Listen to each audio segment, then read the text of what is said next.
That's But really cool. anyway, you've come to some realizations here, or at least uh, some possibilities, and I think that's a great thing, because if you take your interests and your base of knowledge, they really point towards something in this whole area of law, politics, history. I don't have to tell you, not computers, that's for sure. Yeah. You have to force yourself to digest that and get into it. You could do it, but that and And I have kudos. a better foundation already for something where my talents will be better served. It's the Exactly. way I see it. Right. And you just make it you, basically. Yeah, because it was just hard for me to put it together conceptually, but I just thought more in terms of the words came what I am as opposed to what I want. It's like what am I Right. already good at, you know? Exactly. Exactly. And you want to find something that, really moves in the direction where you're interested in what you're interested in. I think I described that to you when I had my decisions about graduate school. And basically, I said, if I'm more interested in this stuff, so this is the way I'm going to go with it. Yeah. And the mentor said, you don't have to fall into the role, what that position is that you're going to end up in. You make it your own. You tailor it to yourself. As long as you got your own interest base and the knowledge base you learn, you can make it work. Yeah, man. It sounds like that's what you're saying, right?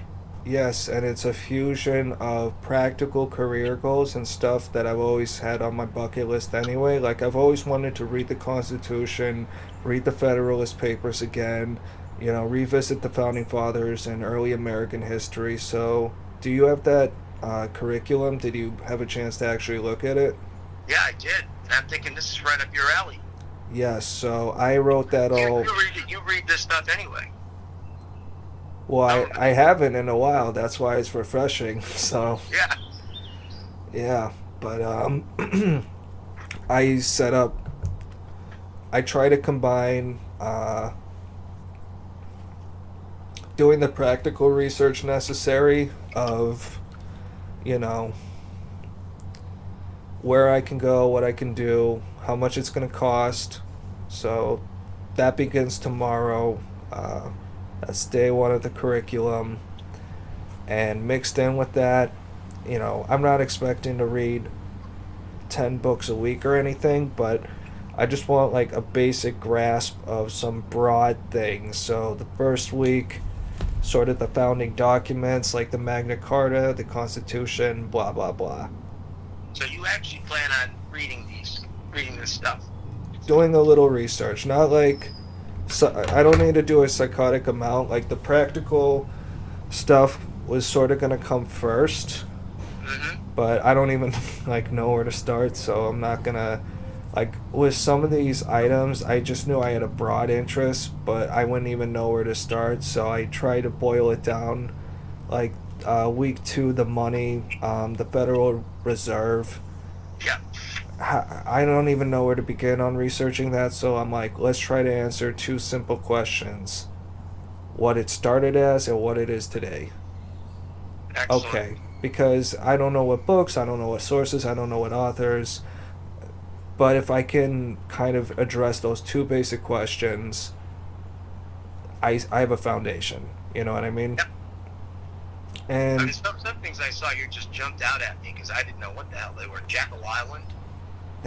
so yeah, that's a conspiracy theory about Okay. how the Fed was arranged, but I never Good. had a chance to do a deep dive, so I snuck that one in there. If that's real, somebody's actually researched that in the past or coined the term. Yep, it's a. I didn't make it up. It's apparently a real island where there was a real meeting, and I guess it was related to the Federal Reserve, but I haven't done nearly enough reading to confirm any of this. Wow. Wow. But it's a popular, like, conspiracy theory kind of thing. Or at least fringy, I should say. Yeah, like Or niche, I should say. the meeting of the mafia and back in the 50s in Apple and the little town of Appalachian near Binghamton, New York. I know exactly where it is. I mean, that was in one of those movies, one of those comedies. All those fat guys are running through the woods. You know, they all met in this house up in the woods. Yeah. The secret mansion that they had tucked away in the boondocks. Yeah, things like the NYT 1619 project. Man, I had no clue.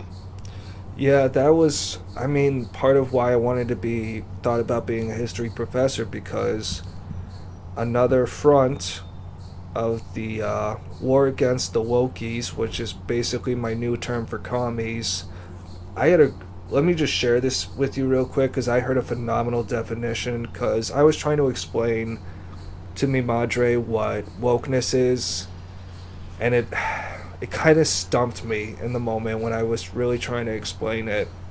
So I deliberately avoided explaining it. Like, I told her, like, it just has a lot to do with identity politics, and it's kind of presented as like, oh, we just don't want to be racist thing, but it's a lot more sinister, and I don't know like what else to say. But the perfect definition I heard very recently from a Dave Smith podcast was, it's basically Marxism, but instead of the dynamic of the oppressed and oppressor being economic, like the kulak, capitalist swine versus all the workers, it's just like basically racialized version of that. So the oppressor is like the cis white man, and the oppressed is like the intersectional whatever top tax bracket, doesn't matter. They're, Obama's children are more oppressed than some trailer hillbilly in Appalachia, basically, because America's racist. Yep. And that front that I refer to as the history, I really am terrified that they are trying to rewrite history now. And the New York Times... Absolutely they are. So that's why you have to get going, We need people like you to put the brakes on this. Now, the only way you're going to do it are through the laws and policies. I also figured what might be a really great life skill to have, understanding of tax laws. Right. Because it was funny, my family was kind of suggesting going to a really big law firm like Buchenwald and making a lot of money, but I said, yeah, but it's also 80 hours a week, which if I have to, I have to, but I'd rather not live like that. And the more money you make, the more they're just gonna fucking tax you anyway. So find a nice little sweet spot and stick with it. Right, and from there... Don't get greedy. Yeah, and from there go on and do things like debates, or maybe, consult, or, go on the Tucker Carlson show. Well, the thing is, exactly, because the thing is, I have zero credentials. I'm just a dumb stoner in his basement still living with, mama. Right. But I say, oh, I'm a Harvard, whatever, specialist law degree. Like, no one's going to be able to tell me fucking anything. Exactly. I'm going to be such an entitled little arrogant shit. Yep. It's funny that sometimes that's all you have to say, It's sad, but it's literally become like a societal caste title. It's like calling someone lord or lady or whatever. Exactly. I think of woke, I think of back to Jimi Hendrix in his song, Are You Experienced? It's like, are you experienced? Have you ever been experienced? And what he meant was, had you ever broken through with an acid trip? The reality. Have you ever taken that step, gone through that wall or that hole, Yeah, man. And in that context, I feel as woke as I've ever been. And it's phenomenal. But it's a term that's just been bastardized and used as a billy club, so... Absolutely. I have about 5 minutes left, okay? On my time, before I have to be somewhere. So I think you should expand this. And as you do it, sort of keep me in the process, okay? Yeah, with the Substack, I'm going to keep putting out, like, philosophical bits. The YouTube Psycho comments probably will be few and far between because they're kind of unreadable anyway. Right. Well, I kind of prefer the Substack. So Substack is something you can put out yourself. You can. I'm my own editor. Yeah. Okay. I can make my own fancy little news articles now with videos, links, the whole shebang. And anybody can do this. Yep. You can set up a subscription base, and with all the part of why I really want to start doing it, and part of why I love the new energy I have, because I am becoming more entrepreneurial and seeing opportunity where I would not before. Case in point, the dating apps. I figured if I am going to meet a wifey, I'm gonna just like see who's at the law schools Yep. Okay. first before I go back on the dating apps, and that's in that way. But I So still, you're going to put the dating apps on the back burner for now. yes and no. Okay. I'm going to just use it as social media because honestly, Bob, I think if you were to tell me in the past social media would be like dating apps, that didn't sound sustainable. It's like, okay, are your apps that bad at matching people that they just stay on forever, you know? Right. But Right. I'm just explicitly saying, hey, check out these channels, check out my content. I need friends. I Yeah. need loyalty. And the reason I want to build a more like slightly more intimate audience, like I don't need to be everyone's best friend, but like actually understanding the early people who are attracted to what I do and why, Yeah. I think is a really good, powerful thing to have. And the second I put in, changed my description because I wrote and I wrote, I didn't think there was anything necessarily wrong with any of it, of what I wrote. It was just kind of like, I was just thinking to myself, you know, this is social media. This is like a Facebook approach where it could be a Twitter approach, like a one-liner, bam. You know what I mean? Because people, it's really an attention economy thing more than anything else, you know? So, literally, just this, I put in like 2 lines, like, you know, just, I think I sent you the photo, but whatever, but, You did. You did. Of all those little words and terms and yeah, stuff yeah. like that. And the second I did, like a few seconds later, I got a swipe from someone whose description was like, "I hate talking about myself." I'm like, "You are perfect." Okay.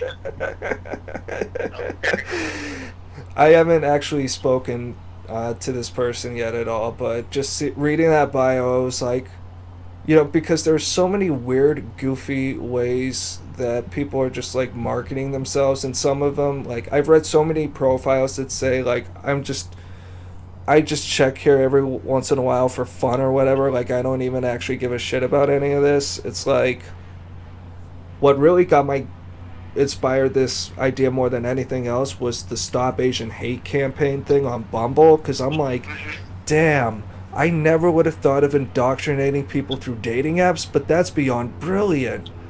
Yep. That's genius. That's how you can get the next Hitler's Youth, bro. And like the parents won't even fucking know. It's just on the Yep. kid's phone. So I was like, in the spirit of Alinskyism, how do I turn the enemy's strength into a weakness? Pick up his gun and shoot him with it. So Right. I'm Everything when you gets back to the political. You know, and is the dating app the place to do that? well, it's really disturbing to me that the dating app has become so political. It really did, like, took me. It didn't, like, shock me, but it did take me aback. I was like, well, this is, like, a little much more than I thought it Yeah. would be. Yep. It's gone everywhere, bro. I can't ignore it, bro. Like, when it's literally on my dating apps and shit, bro, Yeah. and I swipe like on it to add the badge, and I told my friend about this, and he pointed out, and he's like, is the implication that if you don't swipe right on this, or if you don't add this badge, you are pro, like, keep the hate going, keep the Asian hate going? Like, that's a fucking title. That's crazy. But listen, I have to move on. I have to get somewhere. Okay, All I have right. to be somewhere. So, you keep me posted during the week, okay? yeah, man, I'm gonna be Yeah, busy from now on, so and get I used to will. volume. Yeah, good for you. Well, you got the energy. I would not spend a lot of time on it, but I would take a quick look at energy psychology, which is sort of having a comeback and it's becoming popular in a new way because of the way that people are looking at how some of this energy is being used. Like zapping those people who work for the government by using energy waves and things like that. But let me just end with this political question, okay? yeah. There was an author who wrote a book who was into writing steamy romantic novels not long ago, like the last 10 years or whatever. And one of her books is called Hidden Sins. And the author's name is Steamy Selena. But that's not really who it is. It's actually a politician. And this information has just been uncovered. And that you've never guessed this in a million years. So I'll tell you, that politician is Stacey Abrams. Jesus Christ. Yep, Yo, man, that's right. after the Project Veritas Tinder shit, bro, the Yeah. dating apps is literally a weapon. It's literally a weapon of subterfuge. Look it up. Steamy Selena is Stacey Abrams, Crazy. I'll check it out, bro. That's nuts. who's writing hot sex novels. Mind, That's crazy. The governor, the supposed governor of Georgia. the real governor. Yeah, the real governor. Not All right, the big Malcolm. lie. The Alright, big bye. figure out- Bye, Malcolm, Sir you take Robert. care. You All too. right. Good talk. Yeah, good luck. God bless. God Everyone. bless. Bye. Take care.